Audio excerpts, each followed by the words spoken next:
Here is Senator John F. Kennedy answering questions of deep concern to every American.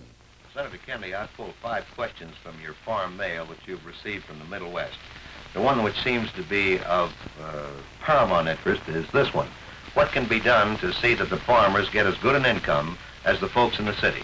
Well, I think, of course, the real problem is that in the past 8 years, the income that the farmers receive for what he sells has gone down 20%, at the same time that his costs have gone up 20%.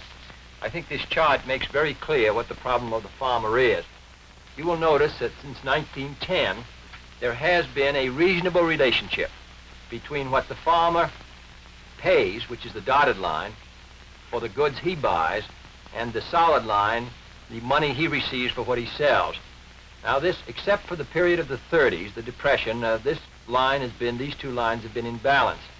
Now you will notice here that beginning around 1952 to 3, that there has begun to be a most serious gap between what he pays and what he receives. In other words, his income now has dropped to the farthest point in the last 40 or 50 years compared to the income of what he must pay out for the goods he buys. This is extremely serious, and it indicates why in the last year, 1959, the farmer's income was the lowest it's been since 1942. Now, here's another letter that says, they tell us that we don't have to work so hard, yet a lot of my neighbors have gone to the big cities to work. Well, we've lost about 5 million of our farm population, even though we are today producing more than we ever produced before. A good many of these, 5 million, of course, are young people who won't ever come back. And that makes it serious for our small towns which are dependent upon our farms. I think that's one of the reasons why this becomes the most serious problem facing us domestically. Senator Kennedy, you represent a seacoast state. Now, just why did you vote for the St. Lawrence Seaway? Well, because I think it opens up a great national asset in the Midwest. It's going to make it possible for manufacturers, for farmers, for small businessmen in the states of the Middle West to ship their goods to all portions of the world by sea.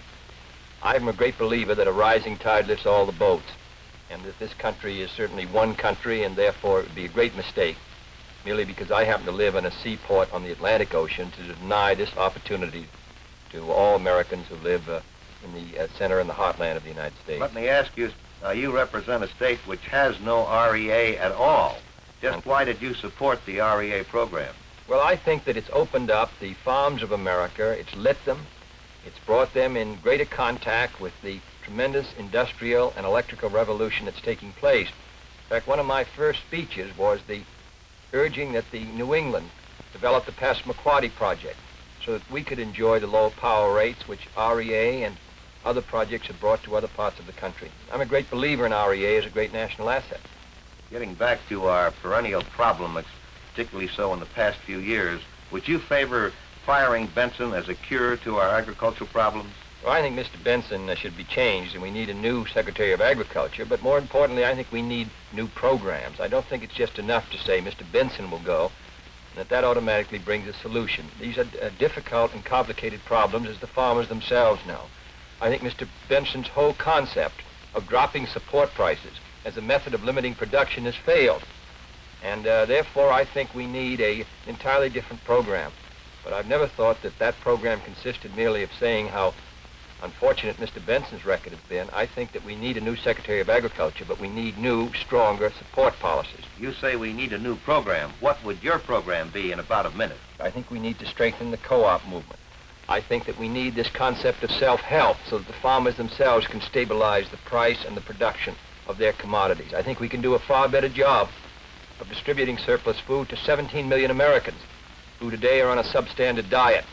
We can do a far better job in using this blessing that the Lord has given us, our surplus foods, which are our blessing and certainly not a curse, and distributing them to a hungry world so that they will come with us and not follow the example of the communists.